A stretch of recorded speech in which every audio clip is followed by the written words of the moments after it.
From the right side of the plate, the veteran having a standout year at 36 years of age. Line to left, a base hit.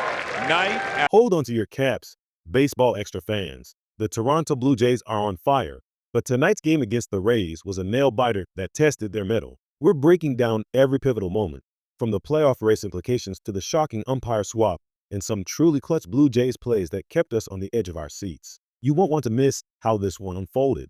Welcome back to Baseball Extra, where we live and breathe everything on the diamond. Before we dive into the incredible action we just witnessed, let's quickly set the stage. The playoff picture in the National League is starting to solidify, with Milwaukee, Chicago, and Philadelphia already securing their spots. Over in the American League, it's still wide open, but our beloved Toronto Blue Jays are making a serious push. Their magic number? Just 3. That's how close they are to punching their ticket to October baseball. This team has been absolutely electric lately, riding an incredible 6-game winning streak coming into tonight's matchup. They've not only built a 5-game cushion over the New York Yankees in the AL East, but they're also 4 games ahead of the Detroit Tigers for the best record in the entire American League. Think about that.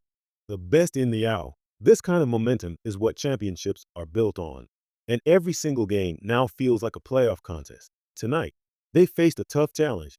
And as always, Baseball Extra is here to break down every pitch. Tonight, on the mound for the Blue Jays, we saw the continued rise of left-hander Ian Seymour. This guy has been an absolute revelation this season. You look at his numbers, and they tell a story of versatility and effectiveness. He's been that invaluable bulk guy out of the bullpen, but he's also stepped up big with 3 starts already under his belt before tonight. This was his 4th start, and his record of 3-2 coming in, alongside an outstanding ERA of 2.95 and a fantastic WHIP of 1.10, speaks volumes about his poise and control. He's not just filling a spot, he's excelling in it. As the season progresses, having a pitcher who can seamlessly transition between roles, providing quality innings whether starting or in relief, is a tremendous asset for any team with championship aspirations. Seymour has proven himself to be a key piece of the Blue Jays rotation puzzle, and his development has been a joy to watch for us here at Baseball Extra. Leading off for the Blue Jays, as always, was the seasoned veteran George Springer, and what a year he's having at 36 years old. He's not just contributing, he's having a standout season, proving that age is just a number when you have his kind of talent and work ethic. Tonight, he stepped into the batter's box from the right side of the plate, and what did he do? He laced a line drive to left field for a base hit. It's almost expected at this point. Night after night, George Springer just keeps delivering for the Blue Jays. That hit extended his streak to 7 consecutive games with a hit. He came in with a 6-game streak and wasted no time making sure it continued. His consistent offensive production is crucial, especially in high-stakes games like this one. What's even more impressive is his historical success against left-handed pitching.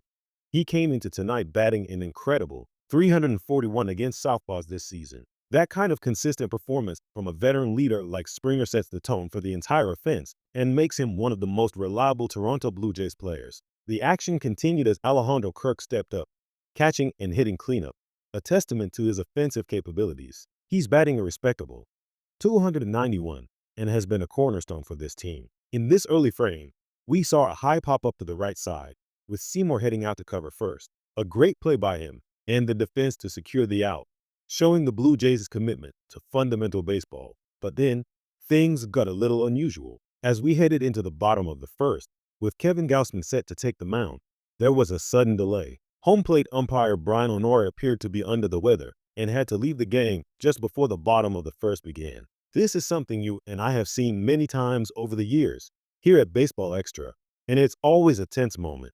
What happens next is a shuffle. The first base umpire steps in to become the home plate umpire, and then you play with only 3 umpires, home, first, and third, who share the responsibilities. It usually takes a good 10 to 15 minutes to sort out, and we certainly hope Mr. Honora is feeling better soon. After the delay, a new home plate umpire, Mike Brooks, got geared up, and Gausman returned to the mound for his warm-up pitches. Finally, after all that waiting, we were set to resume the game here in the bottom of the first. With the game finally back underway, Chandler Simpson stepped to the plate, and right away, he delivered a base hit. This was a perfect example of what can happen when a hitter stays patient.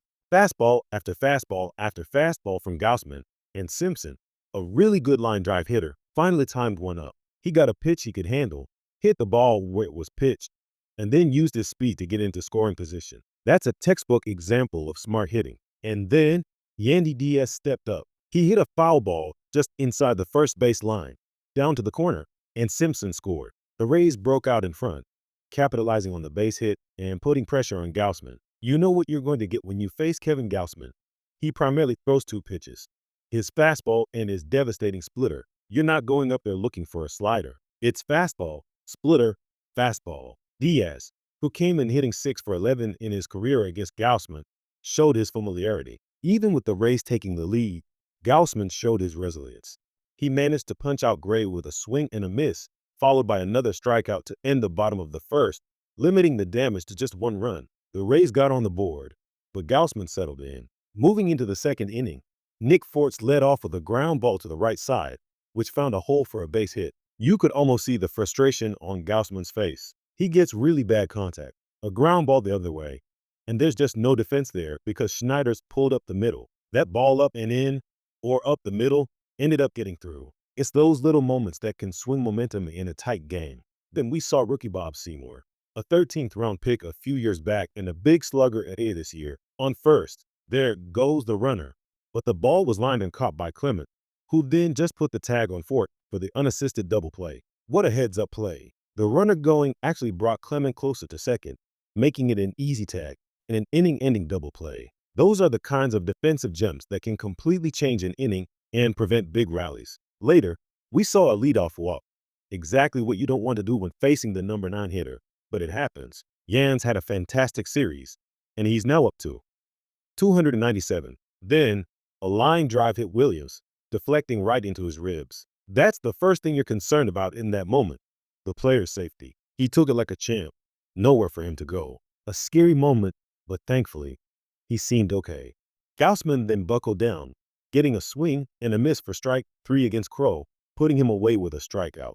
A scoreless inning, despite the hit and the walk, showing Gaussman's ability to pitch out of trouble. This is what we expect from our Blue Jays pitching ace. In the top of the 5th, the Blue Jays offense started to stir. A leadoff walk, which is always what you want to see. Walks and homers are what he's about offensively, and he's pretty good at both. His 30th walk of the season for Schneider, who starts things off, brings Vladimir Guerrero Jr. to the plate, and then a grounder to short, and a wide throw from Williams, the shortstop, goes into right field. The Blue Jays catch a huge break instead of a likely double play.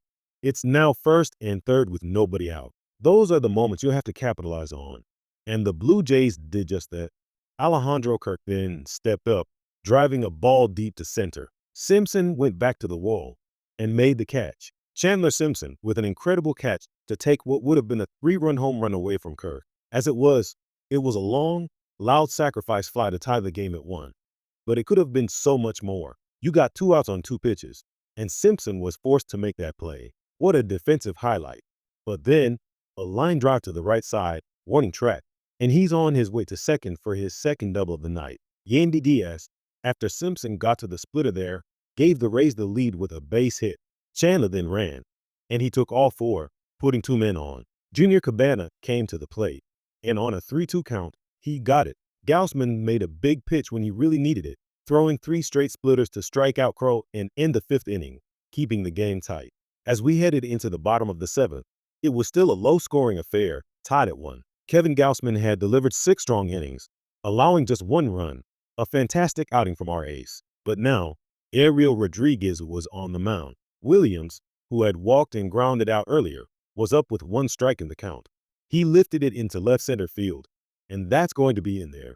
Extra bases for Williams, who headed to second base and stopped with a double. That snapped in 0 for 19 skid for Carson Williams, and, more importantly, put the go-ahead run in scoring position. Chandler Simpson, who was having himself a night with 2 doubles, now 2 for 3, stepped up again, and he sprayed 1 up the middle. Here comes Williams to score. Chandler Simpson with his 3rd hit of the night, an RBI, gives the Rays a 2-1 lead. Simpson continued to spray the ball all over the field, line drive after line drive, and he was absolutely having himself a night, including the go-ahead RBI.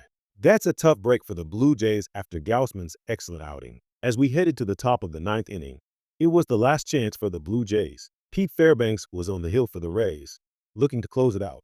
Ty France stepped up, and Fairbanks delivered a strikeout, a 97 mph fastball at the knees. And that was it. The Rays are winners, 3 up, 3 down. It's a 2-1 final. This was the third straight one-run game in this series. The Blue Jays got the first two, but the Rays get tonight by a score of 2-1. Just 4 hits on the night for the Blue Jays offense. A tough night at the plate, but certainly not from lack of effort or fight from the Toronto Blue Jays baseball squad. Despite the tough loss tonight, the Blue Jays will try to win the series with Chris Bassett on the mound tomorrow afternoon. Every game matters as they push for that playoff spot, and we know they'll come out fighting. This team has shown incredible resilience all season long, and one tough game isn't going to deter them from their ultimate goal. We'll be here on Baseball Extra to cover every single pitch, every big hit, and every dramatic moment as the Blue Jays continue their chase for October glory. That wraps up our detailed breakdown of tonight's thrilling, albeit frustrating, game for the Toronto Blue Jays.